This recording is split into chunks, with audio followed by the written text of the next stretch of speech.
The evening my chauffeur crossed the line.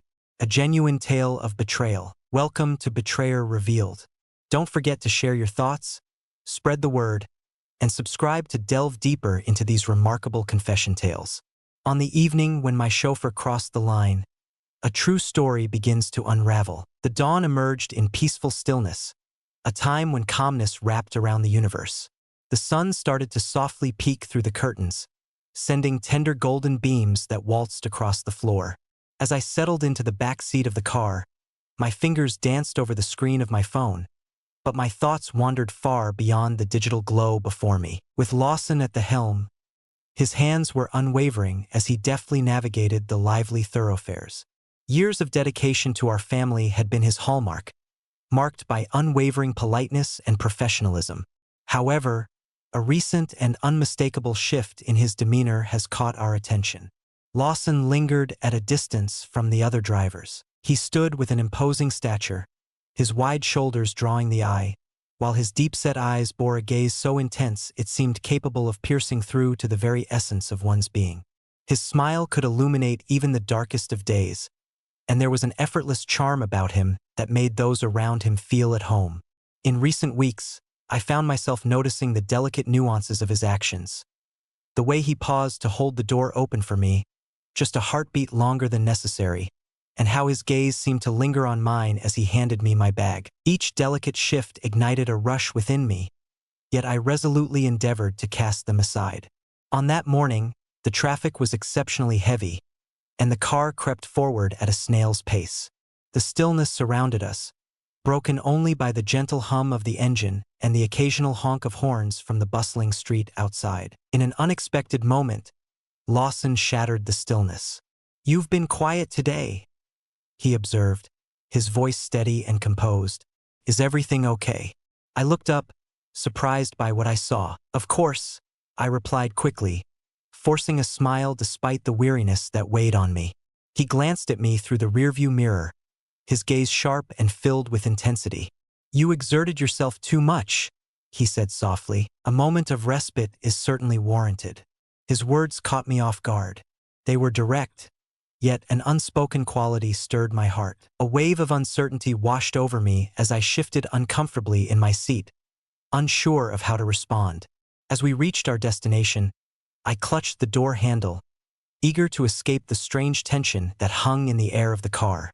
Just as I was on the verge of departure, I sensed Lawson's hand softly brush against mine. "Wait a moment," he whispered, his voice gentle. "I possess a matter of significance that I wish to convey to you." I remained motionless, my breath caught in my throat. "What is it, precisely?" I asked, my voice barely above a whisper. He halted, his eyes searching deep into mine. He confessed, his voice laden with emotion, that he had been reflecting on her, surpassing the bounds of what was deemed suitable. Ideas spun chaotically in my mind as I endeavored to comprehend his message. This was completely misguided, deeply misguided.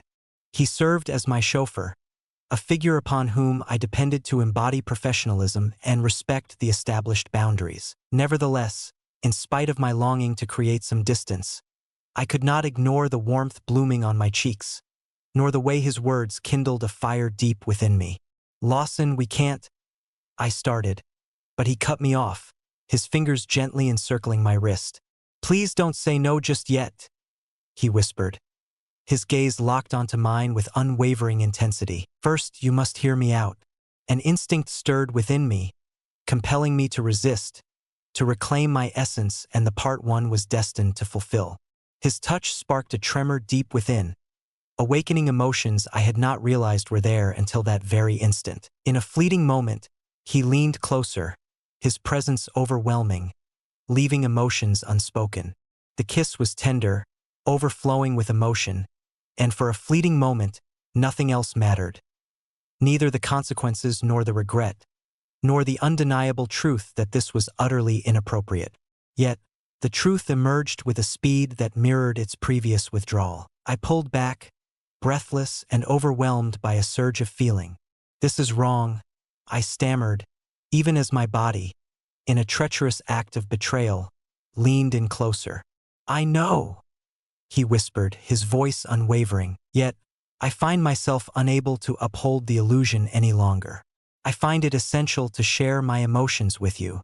His words struck a deep chord, stirring emotions I believed had faded into memory. A compelling need to halt coursed through me, urging me to retreat before chaos ensued, spiraling beyond the point of no return. In that fleeting moment, logic felt distant, eclipsed by the intensity of his gaze and the solace found in his touch. "Lawson, this is perilous," I whispered, my voice trembling. "If anyone were to uncover this, they won't," he interjected, his tone confident. "This moment belongs solely to us." A fragment of my being longed to trust him, to cling to the belief that this secret might stay hidden forever. Yet, beneath the surface, I sensed the undeniable truth.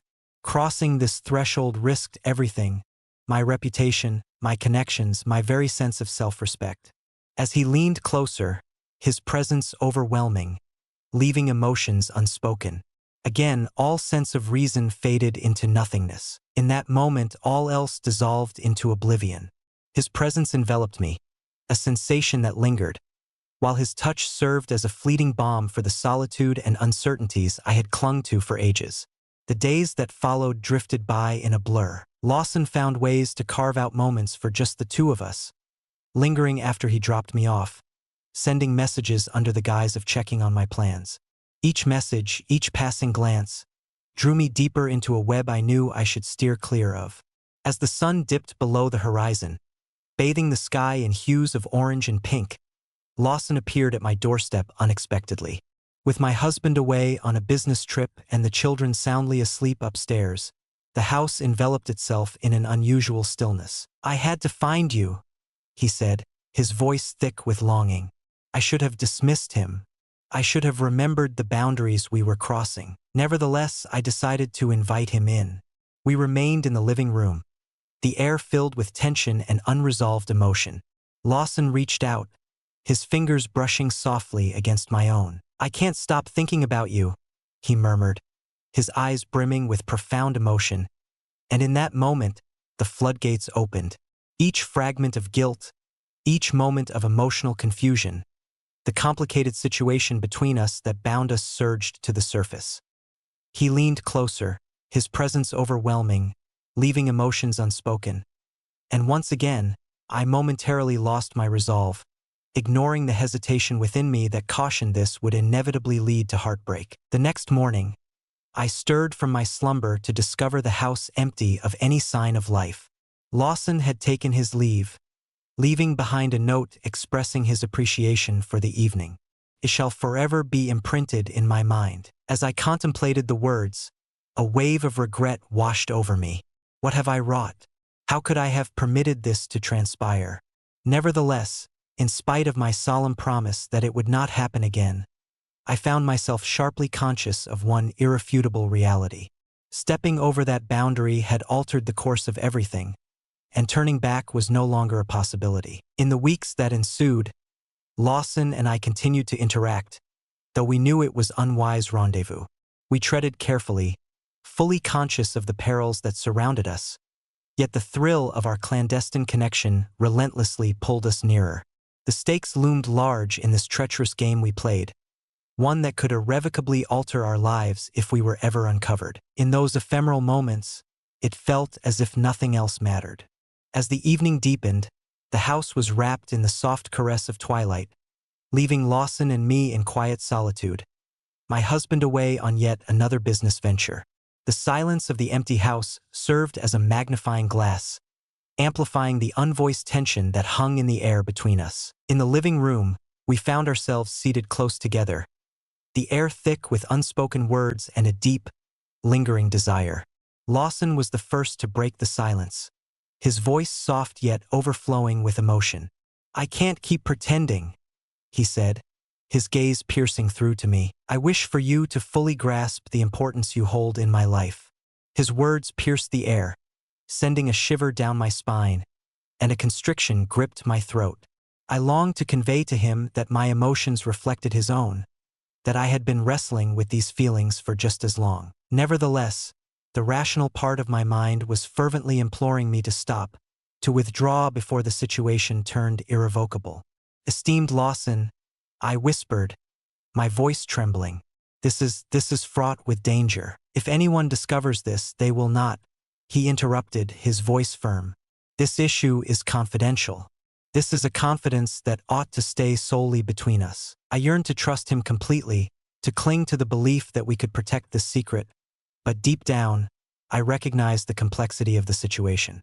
The world offered no compassion to those who ventured beyond such limits, and the consequences could be dire. But as Lawson drew close again, a silence falling between us more, all those thoughts faded into the periphery. In that moment, nothing else mattered but the emotions he stirred within me. His touch seemed to momentarily ease the weight I had carried for what felt like a lifetime. As the months passed, the weight of the truth we kept from others grew heavier with each passing day. I began to notice changes within myself, changes that I found rather unappealing. A sense of distraction enveloped me, as I often turned my gaze behind, filled with unease at the thought of someone uncovering my hidden truth. The connection I shared with my husband began to fray, and an overwhelming sense of guilt enveloped me whenever I looked at my children, fully conscious that I was shattering their trust as well. As we glided along the road, I felt it was the moment to share my thoughts with Lawson. "We cannot persist along this route," I declared, my voice quivering with emotion.